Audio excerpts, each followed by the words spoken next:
Last time we spoke about the romantic love story between Vinegar Joseph Stilwell and Chiang Peanut Kai-shek. The men would eventually see eye to eye, and the fruition of this was to utilize the hump for supplies and work on reopening the Burma campaign. We also talked about the Japanese march on Kokoda and the Australian and Papuan defenders who met them there. The battle for Kokoda was brutal, but in the end, the Japanese numbers won out and the Allies were forced to back off and regroup. Yet the New Guinea campaign was just one of two major operations going on in the South Pacific. General Douglas MacArthur and Admiral Ernest King had reached agreements, and one of them would result in a campaign to seize the Solomon Islands. While the Australians were getting their taste of island-hopping warfare on Green Hell, the Americans were just beginning to get theirs, and one of these islands would soon be referred to as the Island of Death by Starvation, Guadalcanal. This episode is Operation Watchtower.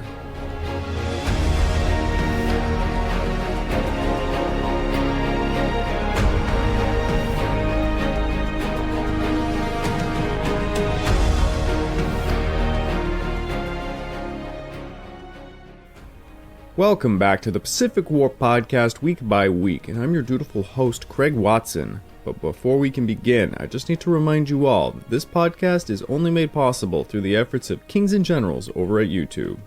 Perhaps you want to learn a bit more about World War II? Kings and Generals has an assortment on episodes on World War II and much, much more, so go give them a look over on YouTube.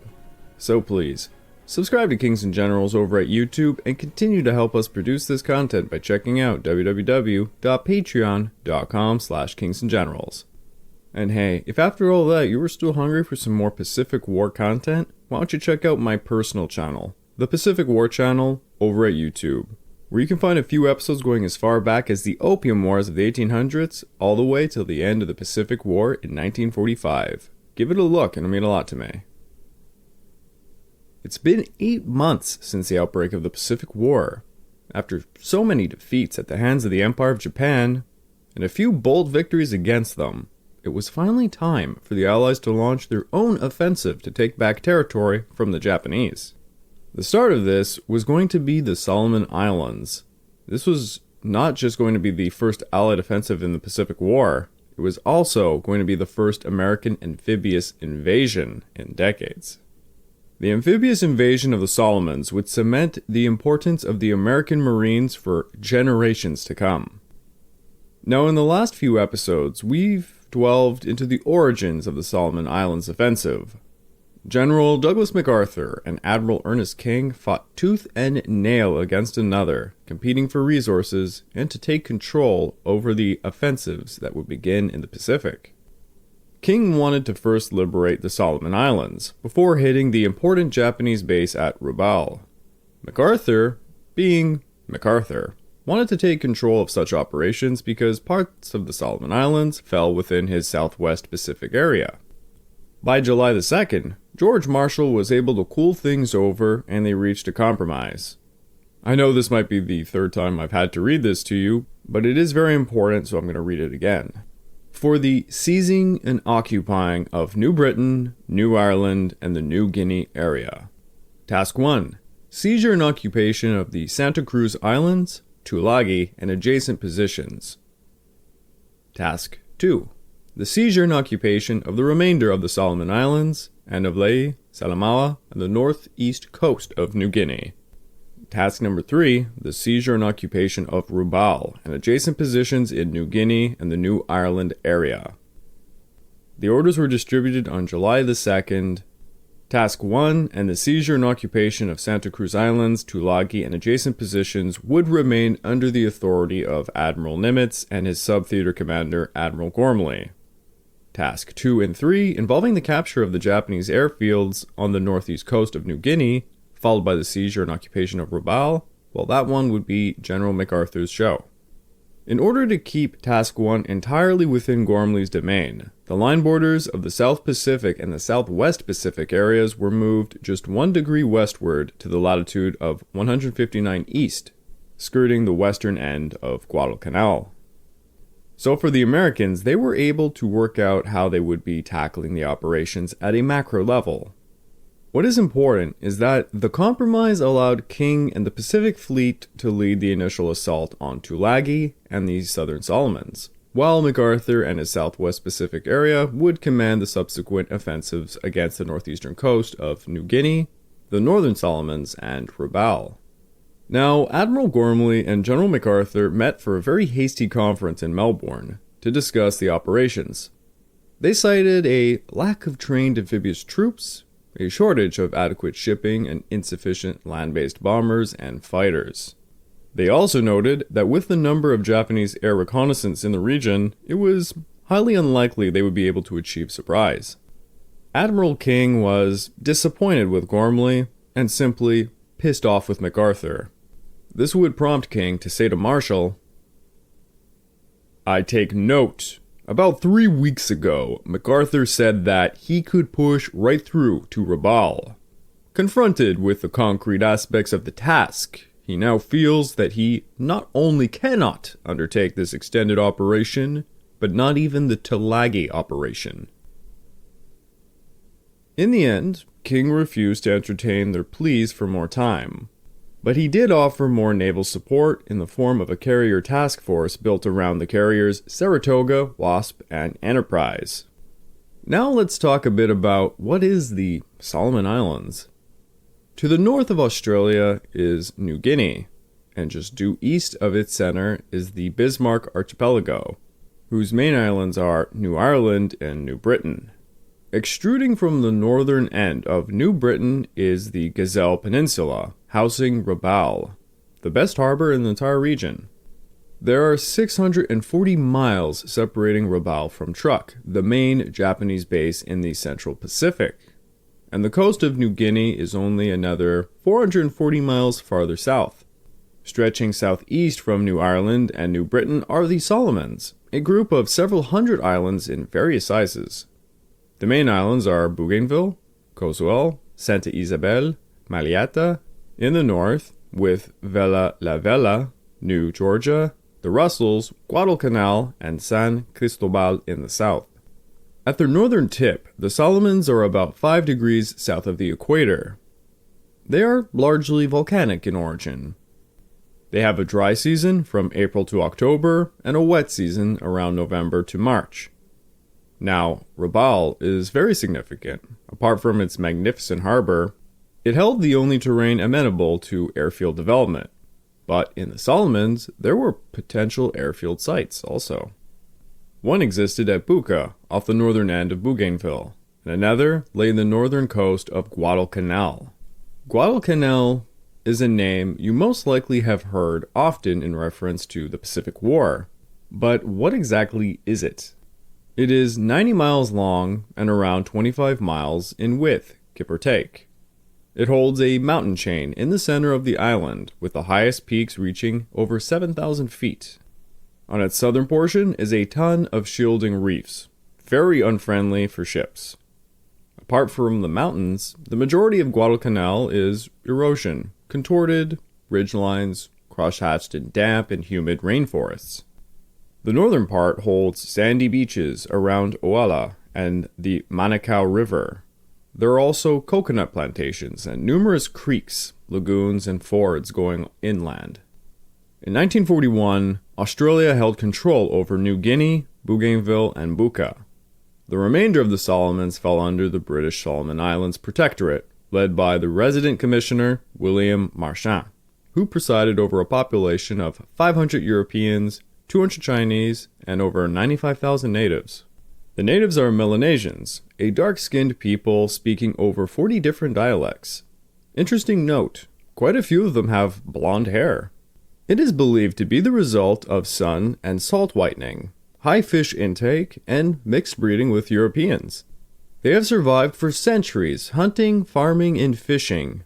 The colonists of the early 20th century only added slight economic development. The principal development was copra and coconut plantations.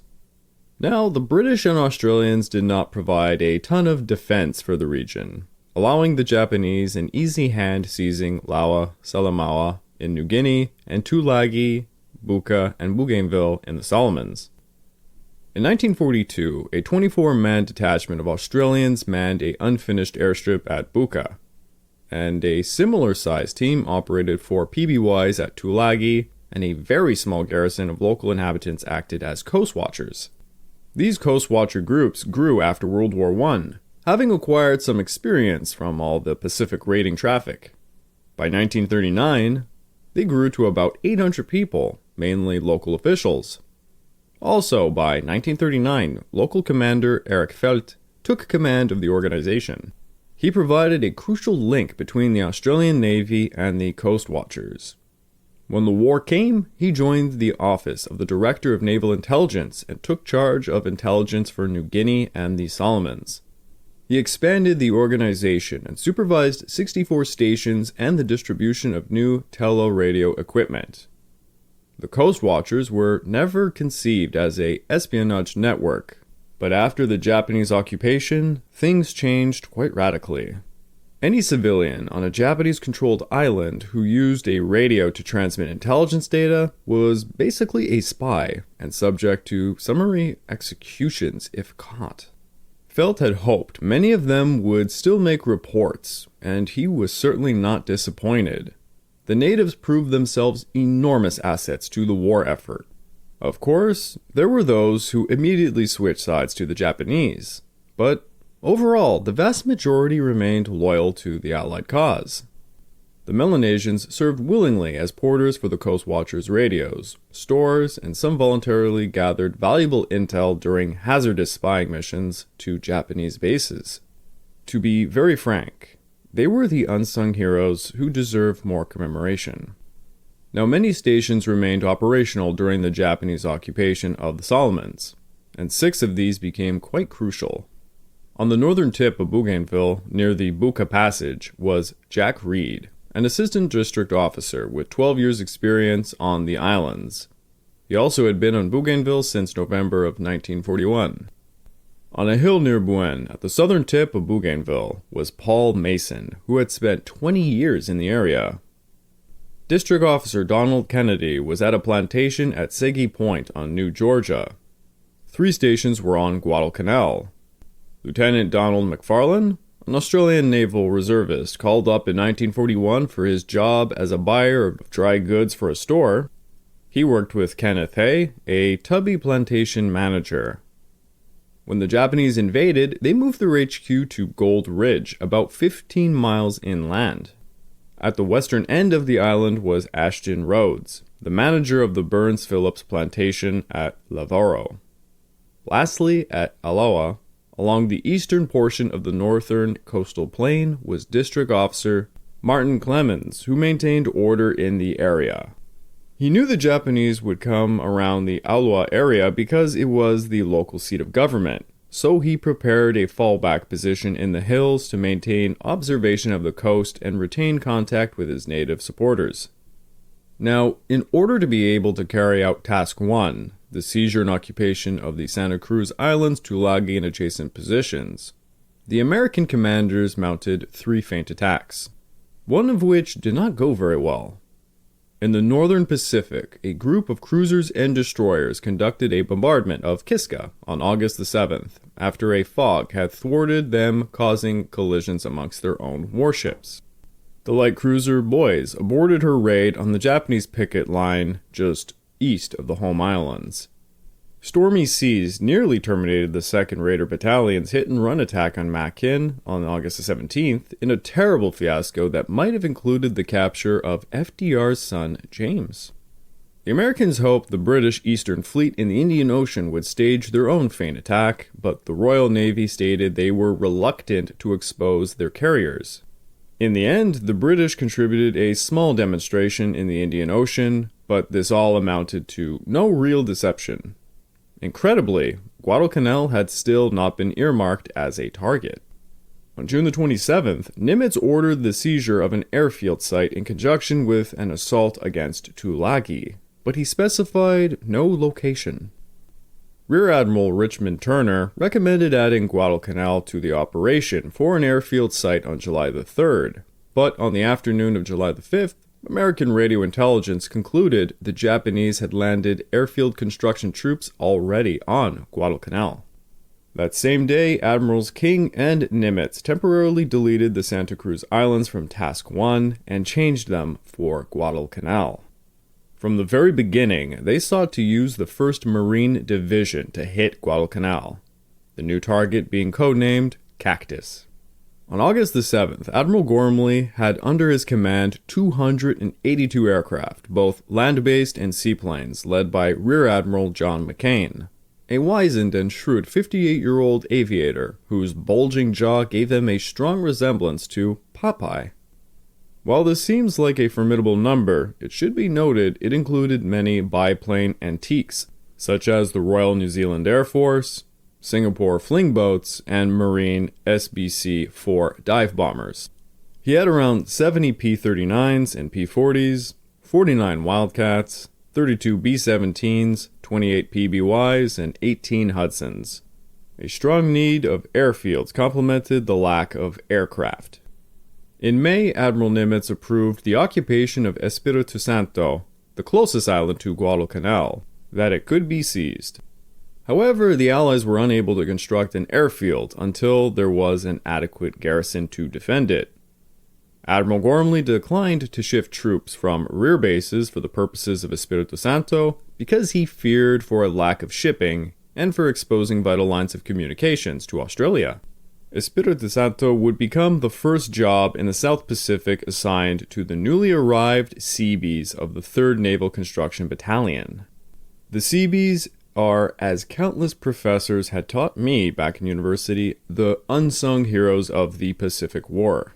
These construction units would go onto the islands and often under fire to construct airfields to assert air dominance in the area. Without them, the Allies would simply have a much more painful time. The Seabees would swarm, yes, I made that pun, onto the island and begin to fell trees to construct the airfield, and many fell to the unseen enemy, malaria. Medication and determination in equal doses would see the task accomplished, just in time for B-17s to land on an anointed day. Even with Espiritu Santo's new base being 125 miles closer to the target area, there still remained a chronic shortage of planes, crews, and spare parts. During this entire time, radio cryptanalysts, codenamed Ultra, were hard at work deciphering the IJN's movements. By July the 3rd, they had identified the presence at Rabaul of the 8th Base Force, 25th Air Flotilla, the 5th Sasebo Special Naval Landing Force, 15 warships, and a dozen transports. There was a ton of radio messages revealing merchantmen from all over the Japanese Empire converging on Rabaul. There was also heavy traffic between the IJHQ at Rabaul and Davao, suggesting imminent troop movements. Ultra predicted this would be the 17th Army, and that they would most likely move between July the 18th to the 19th. All of this indicated a giant Japanese operation in the South Pacific, and Admiral King wanted to hit it first. Now after Midway, as I have said countless times, Operation FS was postponed, and eventually cancelled. Another major issue was the loss of 400 carrier-based and land-based aircraft at Coral Sea and Midway combined. On June the 12th, the Imperial General Headquarters directed Hyakutake to mount an overland attack on New Guinea to take Port Moresby. Another change to the plans was to create the 8th Fleet. Its operational title was the Outer South Seas Force, which reflected its purpose, to guard the conquests in the South Pacific, while the 4th Fleet was titled the Inner South Seas Force. Guiding the new fleet was Vice Admiral Gunichi Mikawa, a very intelligent and soft-spoken sailor of broad experience, who held large confidence from the Naval General Staff. He had commanded the escort of Nagumo's carriers during their rampage from Pearl Harbor to the Indian Ocean raid. His flagship was the heavy cruiser Chokai, and he would control Cruiser Division 6, which held Japan's 4 most senior heavy cruisers. He also had Cruiser Division 18, which held Japan's oldest light cruisers, 2 destroyer divisions, 8 middle-aged destroyers, Submarine Squadron 7, and 5 other warships. Mikawa lacked jurisdiction over air units at Rabaul, however, which remained under Vice Admiral Nishizo Tsukahara, the commander of the 11th Air Fleet. On July the 21st, Mikawa expressed concern over the vulnerability of his area of command and requested more destroyers. 2 days later, he predicted to the combined fleet that the Americans would descend upon Guadalcanal before the Japanese would be able to establish air bases there. This prediction apparently created no ripples at the Imperial General HQ, which firmly believed the Allies would mount no serious operations there before 1943. The Imperial General HQ also acknowledged reports of numerous American Marines being shipped to New Zealand, airfield construction, and increased radioactivity in the South Pacific. But they assumed this was just reinforcing the defense of Australia, and perhaps New Guinea. Gormley's new South Pacific Command completely eluded them. On July the 25th, Mikawa reached Truk, and there one of his trusted staff officers, Commander Toshika Omoe, gave him a rundown of the situation in the South Pacific. It turned out the 17th Army was doing quite well in New Guinea, but he was completely unaware about the Solomons. The 25th Air Flotilla and the 8th Base Force were jointly charged with the local defense, completely neglecting to cooperate. Although an airfield on Guadalcanal would be ready for operation in early August, neither the 25th Air Flotilla nor its parent 11th Air Fleet knew where the aircraft would come from to occupy it. Mikawa understandably raised concerns about a possible Allied attack on Guadalcanal, but the 4th Fleet staff scoffed at this notion as being impossible. Mikawa then traveled to Rabaul by July the 30th, where the 8th Fleet staff was busy reinforcing operations to New Guinea. But Mikawa began to draw their attention yet again to Guadalcanal. Starting on July the 31st, every day for a week, B-17s of the 11th Bomb Group began softening up the campaign. On August the 5th, the 8th Fleet HQ grew concerned when the Special Duty Group, a radio intelligence unit at the Imperial HQ, suggested that the increased Allied radioactivity might mean there was an Allied operation about to begin in the South Seas area. The very next day, the native laborers on Guadalcanal working on the airfield all of a sudden fled into the jungle. The Japanese report dismissed this as just native feckleness. The 1st Marine Division, which would be making a ton of noise and glory in the South Pacific, was led by the new Major General Alexander Archer Vandegrift. He was 55 years old, a sturdy-built man with a hard jaw and a rather handsome face. He had a soft voice, carrying a Virginia drawl accent. His career spanned 34 years, and he radiated optimism. The 1st Marine Division had undergone simultaneous disintegration and reorganization 3 times in the past year. Vandegrift ruthlessly stripped elements of other divisions of their most experienced officers and NCOs to fill the 1st Marines to the brim with the best. This was the cream of the crop, as they say.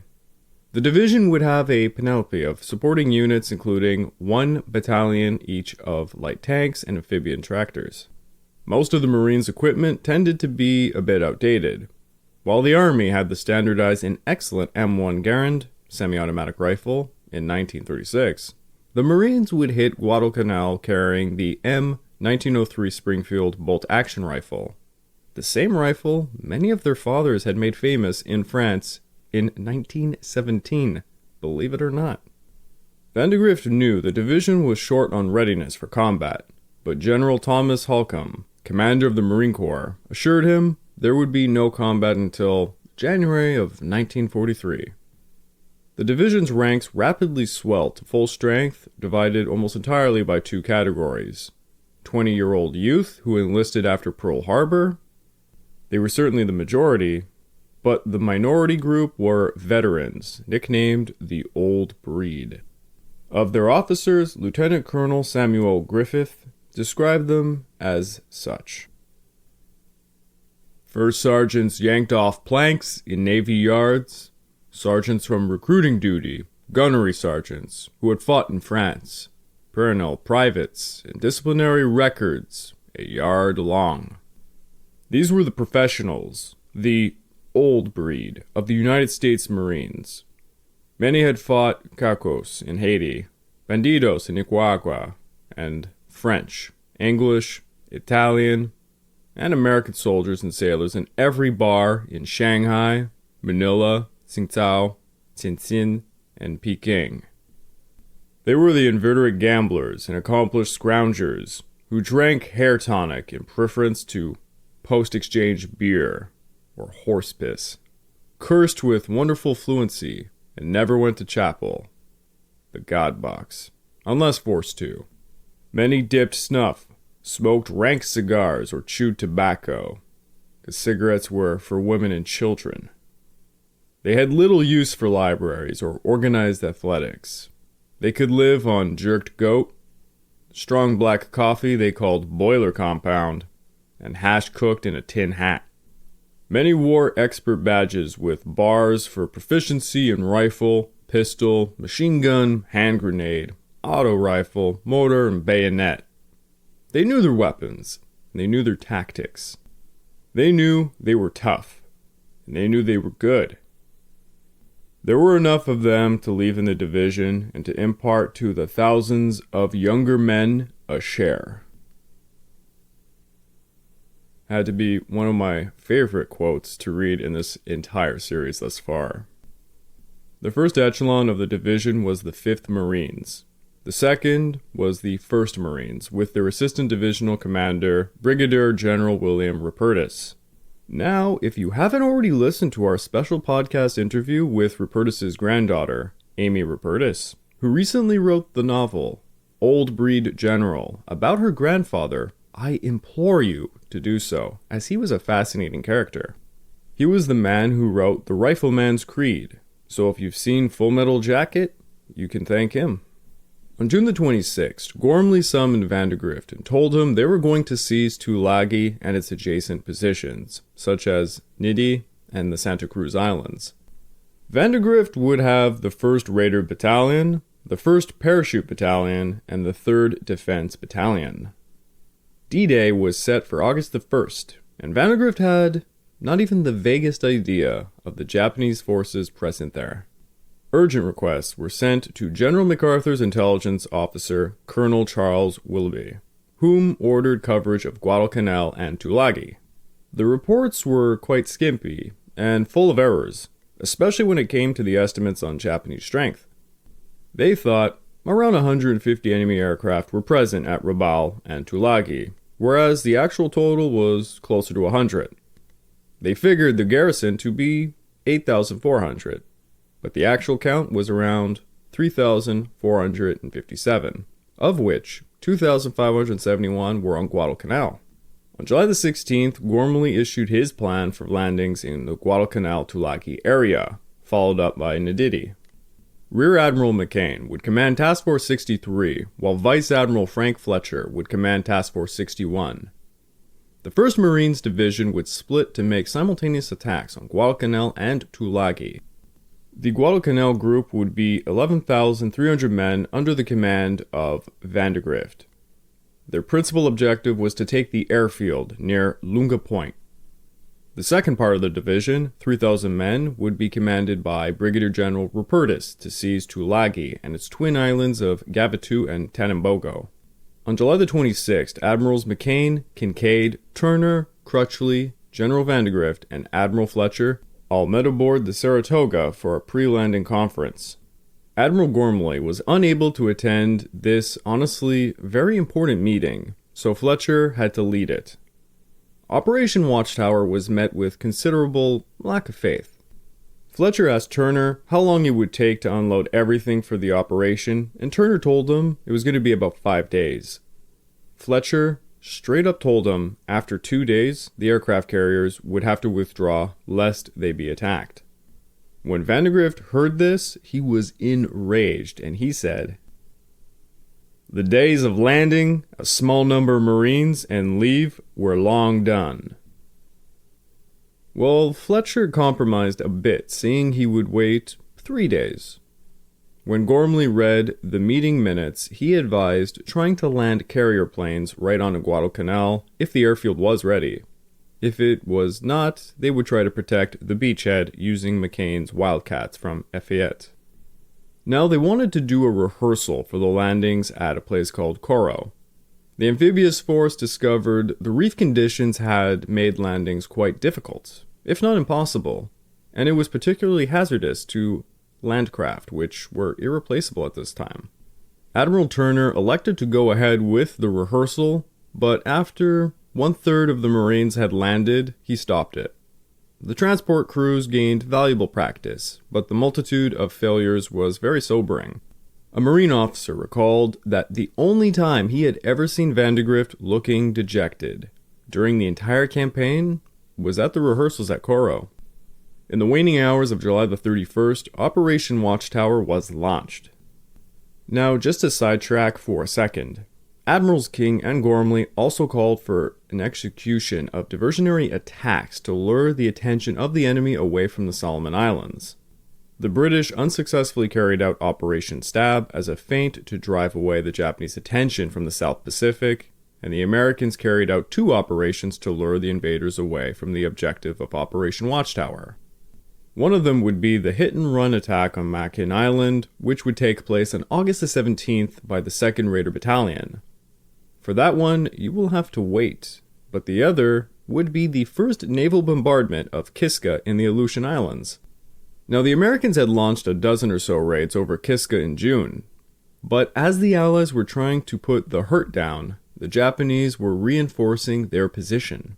On July the 5th, they tossed 1,200 troops onto the island of Attu and Kiska, alongside 6 midget subs and a construction battalion.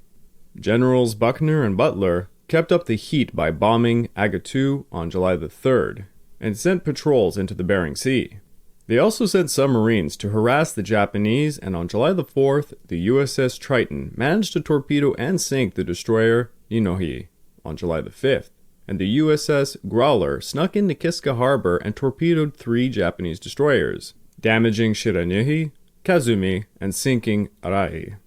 Really good catch. Likewise, the Japanese sent their own raids. On July the 11th, they hit Umnak's Fort Glen. Then, on July the 20th, they bombed the seaplane tender Gillis at Aduk's Kuluk Bay. The extreme weather proved disastrous to any offensives, and Admiral Theobald would have to relinquish his at-sea command of the North Pacific Force due to failing to carry out any real offensive against Kiska. On August the 3rd, Theobald was replaced with Rear Admiral William Smith, who immediately ordered a bombardment of Kiska to distract the Japanese from Operation Watchtower.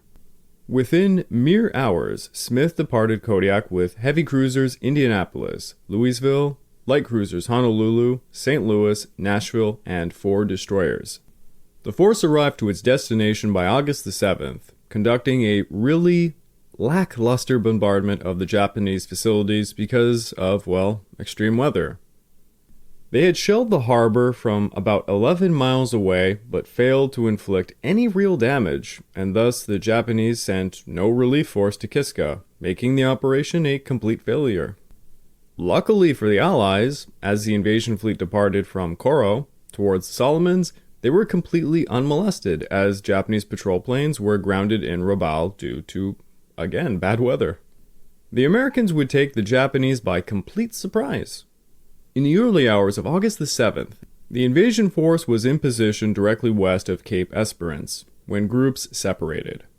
The group hitting Tulagi was designated Yoke, while the Guadalcanal group was designated X-Ray. As dawn broke on August the 7th, over at Lunga Point, the men of the 13th Construction Unit awoke and began their breakfast. Their commander, Captain Kane Monzin, expected some staff officers from Rabaul to visit that very day to discuss when aircraft could arrive to Guadalcanal. For weeks, he, alongside Lieutenant Commander Norinaga Okamura of the 11th Construction Unit, had been arguing vehemently that the island needed air units. Okamura's men were mostly lazing around in bed by 6:14 a.m. when suddenly they heard the roar of shells. From his perch on Guadalcanal's mountainous spine, Martin Clemens, a coast watcher, gazed in joy at the enormous Allied fleet assembling to make an amphibious assault. It was the heavy cruiser Quincy that fired the first salvo that would rake Lunga Point. As the other warships began their barrage, 16 Wildcats from WASP swooped down to destroy all 7 of the large Kawanishi H-6K4 Mavis flying boats and 8 Nakajima A-6M2 float Zeros moored at Halavo. At 6:51 a.m., the X-ray group reached their transport area just off the shore. Boats swung out, and cargo nets cascaded down the sides of the transports as Marines descended into the landing craft. They landed on a 1,600-yard white strip of white sand, designated as Beach Red, approximately 6,000 yards from Lunga Point. At 9:10 a.m., the 1st Battalion, 5th Marines, scrambled over the sides of their landing craft and waded ashore onto Beach Red. They were soon joined by the 3rd Battalion, forming a beachhead. There was no opposition, and the 1st Marines struck out to secure the grassy knoll a bit further inland. Soon the men were probing into the jungle near the mouth of a place called Alligator Creek. But they found no Japanese. Back at the beachhead, a problem was brewing as landing craft littered everywhere. They had a real bottleneck situation, as the shore party, roughly 300 men from the 1st Pioneer Battalion, were desperately trying to unload the landing craft as the transports filled them and sent them ashore. There was not nearly enough men to get all the materials properly ashore and secured. Vandegrift had fielded only 5 infantry battalions to subdue the garrison lurking somewhere on Guadalcanal, and he understandably did not have a desire to detach any of those units to go back and help with the supplies. Over on Tulagi, a radio message went out at 6:52 a.m. reporting that 20 or so Allied ships were attacking, and at 8:05 a.m. it proclaimed, "We pray for enduring fortunes of war and pledge to fight to the last man." The IGM was shocked by the news coming from the Tulagi garrison. Admiral Yamamoto ordered a decisive counterattack to be made straight away. Vice Admiral Nishizo Tsukahara, commander of the 11th Air Fleet at Tinanen, announced he was flying to Rabaul to assume command of the area, and he would bring with him all of Misawa's air group's Betty bombers. That morning at Rabaul, 32 Bettys, 24 long-range Zeros, 15 short-range Zeros, 16 Vals, 4 Mavis, and 2 Nakajima J1N1 Irving reconnaissance planes were made ready. They had coincidentally been gathered to perform an offensive against Milne Bay in New Guinea. Rear Admiral Sadayoshi Yamada, commander of the 25th Air Flotilla, required no prompting to take action. He immediately ordered them to change their bomb loads for torpedoes and sent them on the hunt for the Americans. The Bettys took off at 9:30, followed at intervals by the Zeros and Vals. Around 53 aircraft headed south to challenge America's toehold on Guadalcanal. The Bettys and Vals would spearhead the attack. Despite the Coast Watchers' advance warnings, only 24 Wildcats would be stacked over the Guadalcanal landing area to meet the Japanese onslaught. At 1:15 p.m., the Bettys arrived, but luckily for the Americans, heavy clouds hindered their sights, making their bombs cast harmlessly into the sea. 2 installments of 18 Wildcats pounced on the Bettys, while their Zero escorts engaged them in dogfights. As the fight raged on, the Wasp and Enterprise sent Wildcats and some Dauntless to meet the enemy. The first clash over Guadalcanal cost 50% of the participating Wildcats.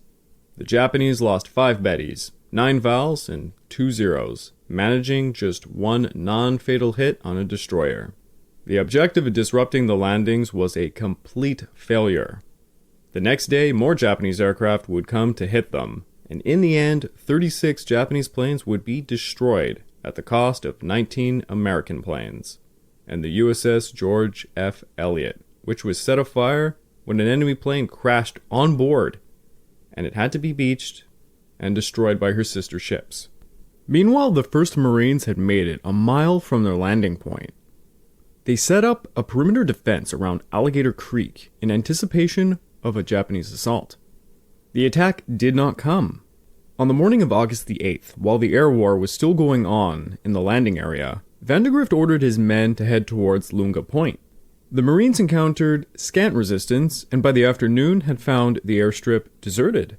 They found 3 anti-aircraft batteries, ammunition dumps, radio stations, all sorts of construction equipment was all left behind.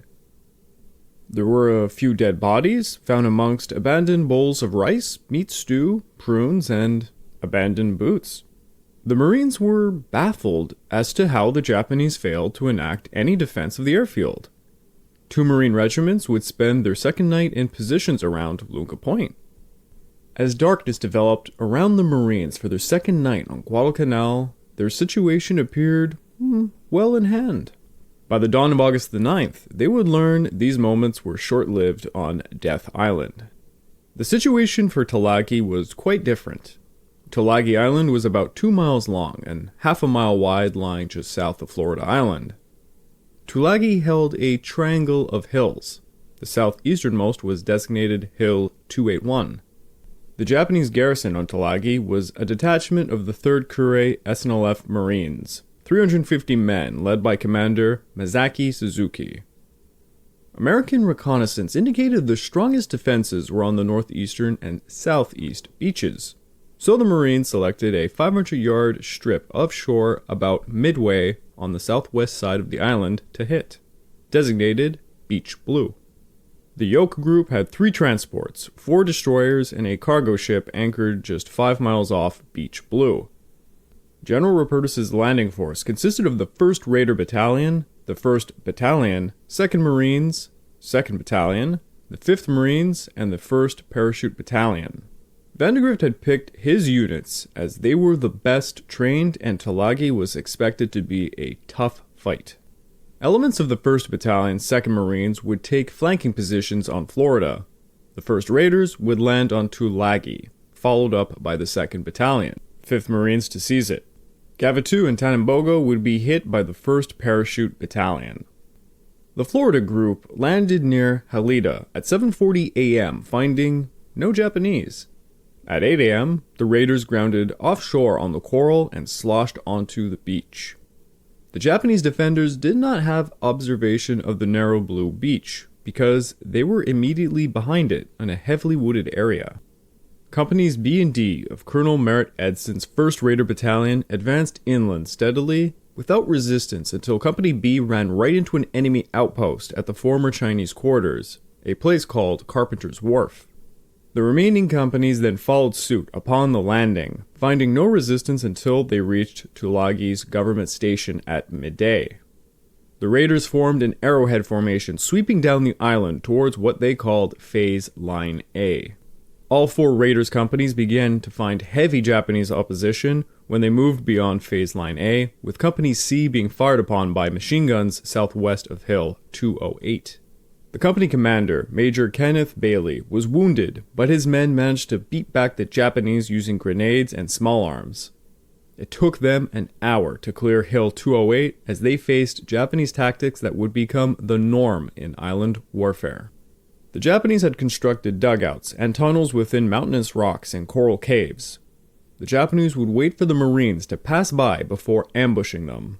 As the Marines pushed the Japanese towards Hill 281, they were forced to call in a naval bombardment against the hill's southeastern ridge.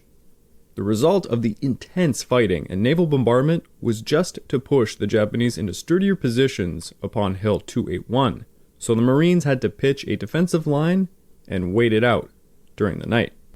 Now, during the night, the Japanese launched 5 fierce counterattacks, trying to drive a wedge between the companies.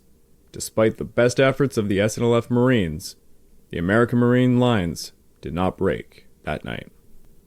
By dawn, 26 Japanese were dead within 20 yards of the defensive line. The Marines continued to rapidly surround Hill 281 and its ravine, sweeping across the hill, leaving an enemy pocket at the ravine flanked on 3 sides. The Marines motored the pocket, and by the afternoon, stormed through the ravine, wiping out all of the enemy resistance. By nightfall, on August the 8th, Tulagi lay firmly in American hands. Just a small group of Japanese continued to hide in Tulagi's caves, but they would be hunted down for the next few days. Just 3,000 yards due east of Tulagi are the twin islands of Gavatu and Tanambogo, joined by a 500-yard-long causeway. Each island is dominated by a hill, Gavatu's was a 148 feet hill above the sea named Hill 148. Tanambogo's was named Hill 121. The islands are surrounded by coral reef on all three sides, making it very difficult to get ashore. The Japanese garrison was led by Captain Shigetoshi Miyazaki, who was leading 342 men of the Yokohama Air Group operating out of a seaplane base on Gavatu. There were also 144 men of the 14th Construction Unit and 50 men of the 3rd Kure SNLF Marines. Out of his total 536 men, only the SNLF Marines were trained for actual ground combat. The 1st Parachute Battalion was led by Major Robert Williams. Under him was 397 men, making the American invaders outnumbered. The light cruiser San Juan and destroyers Monson and Shannon bombarded Gavatu, as dive bombers from Wasp did as well. Neither did much to harm the defenders, though they did knock out an 80mm gun on Hill 148. The Marines landed in 3 consecutive waves as the bombardments went on. The first wave was allowed to land unmolested and began to push 75 yards inland as the Japanese rallied around Hills 148 and 121.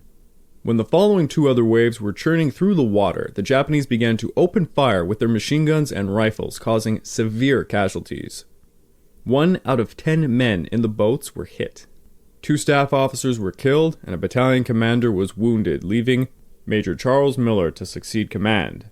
The Marines found themselves pinned down in a demolished store just off the dock by heavy fire from 300 Japanese. By 2 p.m., the Marines pushed towards Hill 148 under heavy fire. They had requested aerial support to take the hill, and some Dauntless would show up, but late.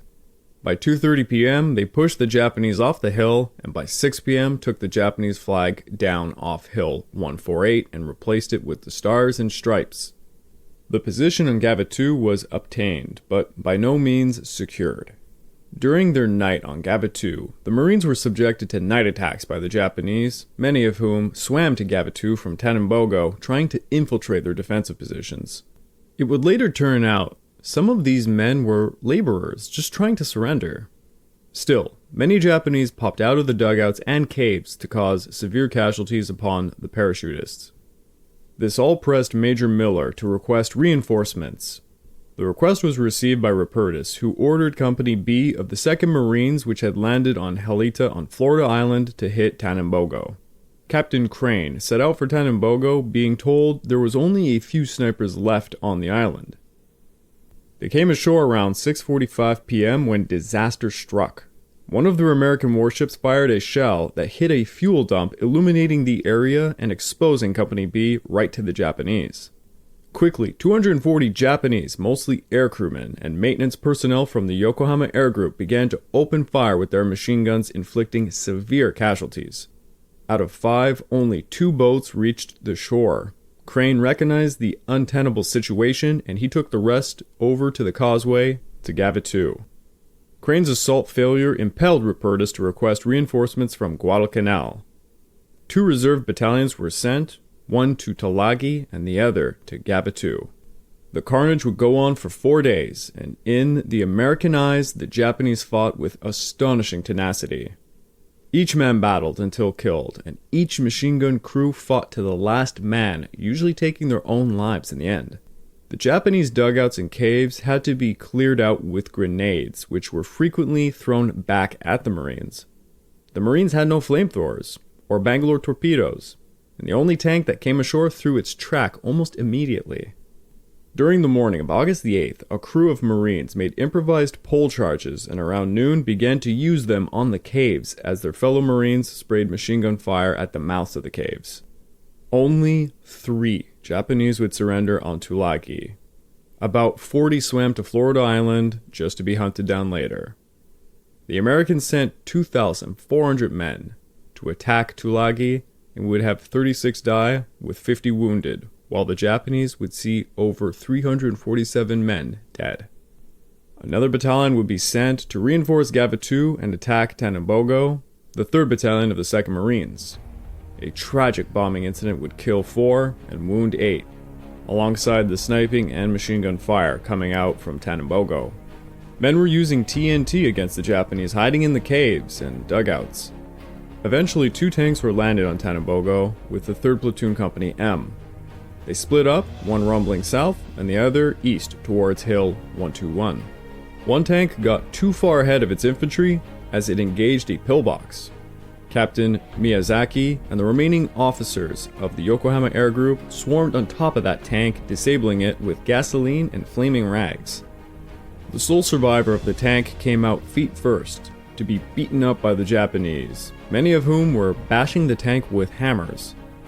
Once the lagging infantry got to the scene, there would be over 42 dead Japanese surrounding the tank. By 9 p.m., Tanambogo was secured, though many Japanese were still hiding in the caves. For the next few days, they would be blasted out. Nearly 1 out of 5 parachutists died, 30 were killed, and 45 were wounded out of the 397. Total Marine losses for the Twin Islands reached 70 dead and 87 wounded out of 1,300 men. They had seized 20 prisoners, 15 of which were laborers, who, unlike their brothers on Guadalcanal, actively fought beside the combat troops. The Japanese would see 516 dead on Gavatu and Tanambogo. The American fight for Tulagi, Gavatu, and Tanambogo saw them lose 122. For the Japanese, it was 863. The immense struggle was just an appetizer for what island-hopping warfare was going to be like for the rest of the war. I would like to just take this time to remind all of you that this podcast is only made possible through the efforts of Kings and Generals over at YouTube. So please, subscribe to Kings and Generals over at YouTube and continue to help us produce this content by checking out www.patreon.com/kingsandgenerals. And hey, if after all that you are still hungry for some more Pacific War content, why don't you check out my personal channel, the Pacific War channel, over at YouTube, where I have an entire series dedicated to the life of General Rupertus. Give it a look, it'll mean a lot to me. It was a good start for Operation Watchtower, albeit a horrifying lesson about the amount of casualties the Allies could expect going forward with island-hopping warfare. The Australians on Green Hell and the Americans on the island of death by starvation were only just beginning to see the nightmare before them.